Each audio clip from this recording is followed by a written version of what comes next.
અમદાવાદ શહેરના સૌથી પોશ ગણાતા ગોતા વંદે માતરમ રોડની હાલત બેહાલ થઈ છે. તો સાથે જ એના સ્થાનિક લોકો એટલા પરેશાન છે કે જે ગટરના પાણી છે તે અંડરપાસ જે નિર્માણાધીન છે તેમાં વહી રહ્યા છે. ખાસ કરીને હું આપણે જે દ્રશ્યો બતાવવાનો પ્રયાસ કરીશ કે અમદાવાદ શહેરનું મહાનગરપાલિકાનું કોઈ આ સ્વિમિંગ પુલ નથી, પરંતુ ગટરના ઉભરાતા પાણી છે. મહાનગરપાલિકા યુવા તરવૈયાઓ માટે સ્વિમિંગ પુલ તો બનાવે છે, પરંતુ કદાચ આ સ્વિમિંગ પુલમાં નાહવા માટે નથી, પરંતુ મચ્છરના ઉપદ્રવ અને સાથે જ લોકોના આરોગ્ય સાથે સીધા આ રીતે હેરાન થતા આ સ્વિમિંગ પુલ છે બની ગયા છે. અને ખાસ કરીને આ ગટરના પાણી છે તે ઉભરાયા છે, એટલે આને સ્વિમિંગ પુલ કહી શકાય, પરંતુ ગટરના પાણીનું આ સ્વિમિંગ પુલ છે. અહીંની જે પ્રજાજનો છે એટલા પરેશાન છે કે ઘર દીઠ અહીં રોગચાળો ફેલાયો છે. તંત્ર જવાબ નથી આપતું. 20 દિવસથી પણ વધુ સમય થઈ ગયો છે, તેમ છતાં પણ આ સ્થિતિ છે.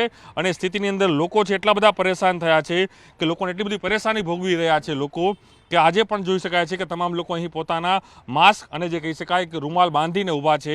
એ પ્રકારની સ્થિતિ જોવા મળે છે. કેટલા લોકો અહીં બીમાર છે, લોકો કેટલા પરેશાન છે. વડીલ, કેટલા સમયથી આ પાણી છે આવી રીતના ભરાયેલું છે? હું જોઉં બધા મહિલાઓથી માંડીને લોકો અહીં ઊભા છે, સિનિયર સિટીઝનો, એ તમામ લોકો માસ્ક અને કે રૂમાલ બાંધીને ઊભા છે. 20 દિવસથી અહીંયા ગટર લાઇનનું પાણી ભરાયેલું છે. અપેક્ષા એવન્યુ પરિવારમાંથી હું બોલું છું. અહીંયા અંડરબ્રિજનું કામ 3 વર્ષથી રીટેન્ડર કરવામાં આવ્યું, તેમ છતાં બી અહીંયા ગટરની લાઇન નાખવામાં આવેલી.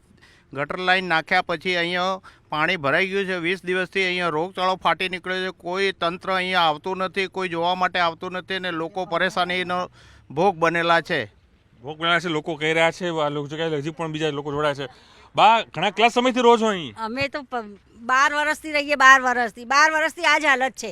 અને 20 દિવસથી તો બિલકુલ રહેવાતું નથી. બધા બીમાર છે, બધાને તાવ આવે છે. કોર્પોરેશન વાળા જરા બી જોવા નથી આવતા. તો એમને આવવું જોઈએ ને, તો કેમ નથી આવતા? વોટ લેવા હોય તો આવે છે. વોટ લેવા આવી રહી છે. હા, વોટ લેવા આવે છે. ઓકે, લોટ લેવા નેતાઓ આવી રહ્યા. જોઈ શકો મહિલાઓ પણ કઈ રીતે છે. શું કેવું છે આપનું કે આ જે સ્થિતિ છે અહીં, આ લોકો તમે પરેશાન, ઘરે છોકરાઓ હશે, લોકોને કેવી પરેશાની થઈ રહી છે?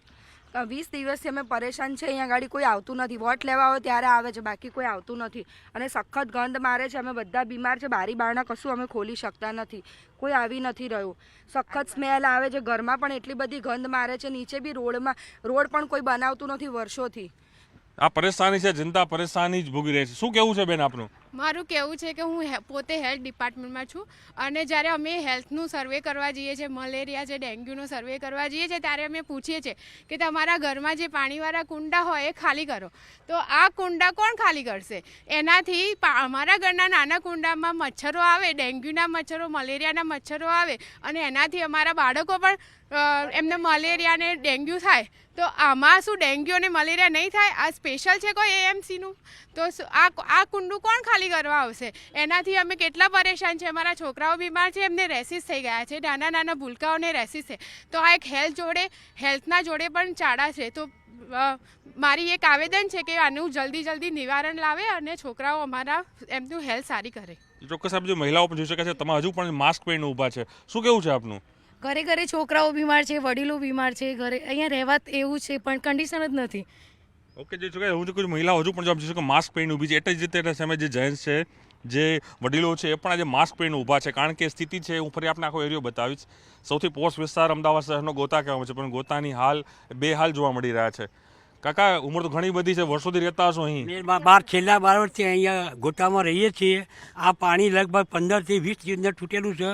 સરકારી કોર્પોરેટર બધા અહીં ફોટા પડાવીને જતા રહેશે, અને એક જ વ્યક્તિના ઇશ્યારા બધું ચાલી રહ્યું છે. અમારી સોસાયટી ભયજનક થઈ ગઈ છે. જમીન ધોવાઈ ગઈ છે, પડી જાય એવા વિકલ્પો થયા છે. ચોક્કસ. શું કેવું છે વડીલ તમારું? કોઈ નેતા બેતા આવે છે મળવા માટે? કોઈ નેતા આજ સુધી આવ્યા નથી. આ તો આફ્રિકાના જંગલો છોડી દીધા હોય, પબ્લિકને એ રીતે મૂકી રાખે છે. મોટા મોટા મચ્છર થઈ ગયા છે, ઘેર બીમારીના ખાટલા છે. આજે કોઈ બિલ્ડર નથી, જો મચ્છરનો ઉપદ્રવ તો બિલ્ડિંગ સીલ કરો છે. તો આના માટે કોણ જવાબદાર છે? કોર્પોરેશન જવાબદાર છે. અને કંઈ બી થશે તો એના માટે પૂરેપૂરી જવાબદારી કોર્પોરેશનની રહેશે. ચોક્કસ કોર્પોરેશન જવાબદારી છે. નેતાઓ તો આવતા હશે મત લેવા માટે. ટેક્સ તો ભરો છો ને તમે? ટેક્સ બધા 100% ભરીએ છીએ, અને એડવાન્સ પણ ટેક્સ ભરી દઈએ છીએ. વારંવાર રજૂઆતો કરીએ છીએ, પણ કોઈ આવતું નથી. અમારી અપેક્ષા એવન્યુ બિલ્ડિંગ જોડે પણ ગાબડા પડી રહ્યા છે, અને બિલ્ડિંગ પડવાનો પણ અમને ભય લાગે છે. એનો પણ ભય છે. શું કેવું છે કાકા? વાત સાચી છે એમની. ભેસાગર ભાગવત જેવું છે અહીં તો. ભેસાગર ભાગવત છે? હા, બધા બોલે પણ કોઈ જવાબ જ નથી આપતા. અચ્છા, ભેસાગર ભાગવત આ પણ સારી કહેવત છે, ગુજરાતીમાં કહેવત છે ભેસાગર ભાગવત જેવી વાત છે. વડીલ શું કેવું છે? મેં જોઈ રહ્યો કે આ તો કદાચ કહેવાય કે મહાનગરપાલિકા સ્વિમિંગ પુલ બનાવે છે લોકો નાહવા માટે. લગભગ એમ કહીએ ને તો 12 વર્ષથી આ એરિયામાં પર્ટિક્યુલર આ એરિયામાં કોઈ રોડનું કામ નથી થયેલું. બીજી વસ્તુ અહીંયા ડ્રેનેજનું 1 વર્ષ પહેલાં કામ કરવામાં આવેલું. એની અંદર પબ્લિકના કરોડો રૂપિયા ખર્ચ્યા છે. એમને ખબર હોવા છતાં કે અહીંયા અંડરબ્રિજ બનવાનો છે. હવે અંડરબ્રિજનું જ્યારે કામ ચાલુ કર્યું છે તો લગભગ 5 વખત એ ડ્રેનેજ ડેમેજ કરી છે. એમની પાસે કોઈ સોલ્યુશન નથી કે આ ડ્રેનેજને ક્યાં શિફ્ટ કરવી અને કેવી રીતના અંડરબ્રિજનું કામ કરવું. રેલવે તરફથી જે કામ ચાલુ હતું તેના બી બધા કારીગરો જતા રહ્યા છે. હવે આ પ્રોજેક્ટ એમ કહીએ કે માળીએ ચડી ગયો છે અને આ ગંદકીના હિસાબે પબ્લિક તદ્દન હેરાન થઈ રહી છે. કમ્પ્લેટ પબ્લિકના પૈસાનું પાણી કરી રહ્યા છે. અમે અમારી જનતા અમારી ફરજ બજાવી રહ્યા છે કે અમે અમારું ટેક્સ ટાઈમથી પે કરી રહ્યા છે, પણ છેલ્લા 12 વર્ષથી અમે સુવિધાઓથી વંચિત છીએ. જે ચોક્કસ ટેક્સ પેયર છે તેની જવાબદારી હોય છે કે મહાનગરપાલિકા હોય કે એ સત્તાધીશોની કે જે ટેક્સ પે કરે છે તેની સુવિધા પણ આપવી જોઈએ. બીજા પણ લોકો જોડાયા છે, વાત કરશું. શું કેવું છે આપણે બધા મિત્રો કે તમે રોજ છો અહીં, કેવી પરેશાની તમને થઈ રહી છે, કેવી તકલીફ થઈ રહી છે અહીં? તકલીફ કેવી થઈ છે અહીંયા અંદર તો ઘરમાં જ રહેવાતું નથી. અહીંયા તો વાસ મારે જ છે, પણ ઘરની અંદર પણ બહુ વાસ મારે છે. ડિસેમ્બર મહિના પણ આ જ વસ્તુ થઈ હતી. ડિસેમ્બર મહિનામાં પણ ડ્રેનેજ તૂટી હતી, ત્યારે પણ 15 દાડા આ જ વસ્તુ હતી. અને અત્યારે તો હવે 20 દિવસ થઈ ગયા છતાં કોઈ આનો ઉકેલ નથી.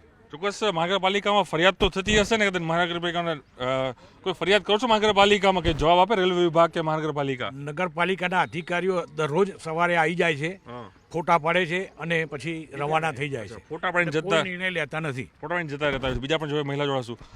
શું કેવું છે આપનું? કારણ કે ખાસ કરીને તમારે તો કદાચ પુરુષો તો બહાર જતા રહેતા, પણ ઘરે તો મહિલાનું રહેવું પડતું હશે. આખો દિવસ સ્મેલ મારે છે ગંદાથી, અને મને તો માથું જ દુખે છે આખો દિવસ આની સ્મેલને, અને કાલે ઇન્જેક્શન લેવા જવું પડ્યું મારે.